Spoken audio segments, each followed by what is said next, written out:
Daxter is a PSP-exclusive spin-off developed by Ready at Dawn Studios, and while the game is exclusively about Daxter, everything about it is pretty solid.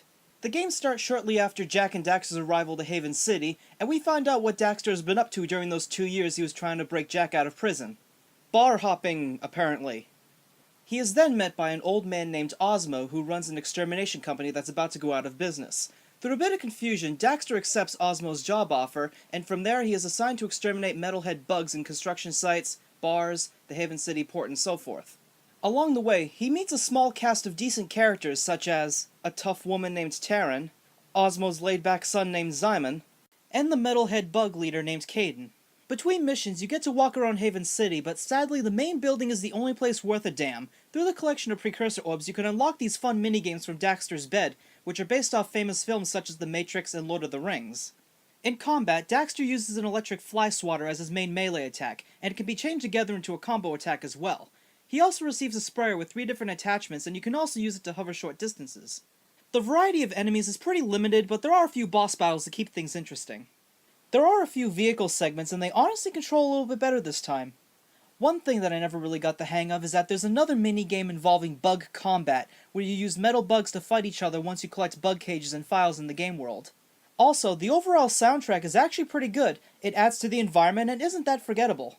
The tone of the game isn't as dark as Jak 2, but references to the series are rather limited. Crew and Owner are mentioned, and even Brooder, a minor character from Jak 2, makes a short appearance.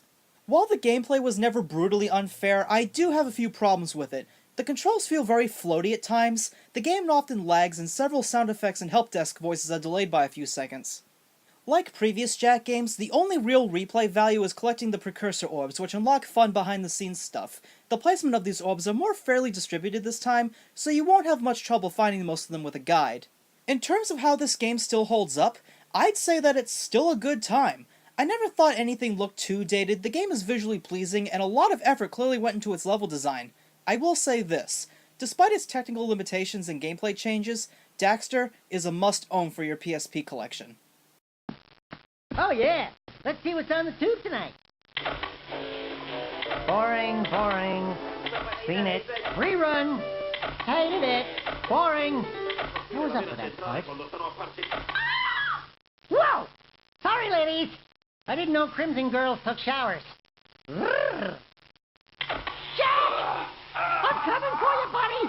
Hang on! Just checking.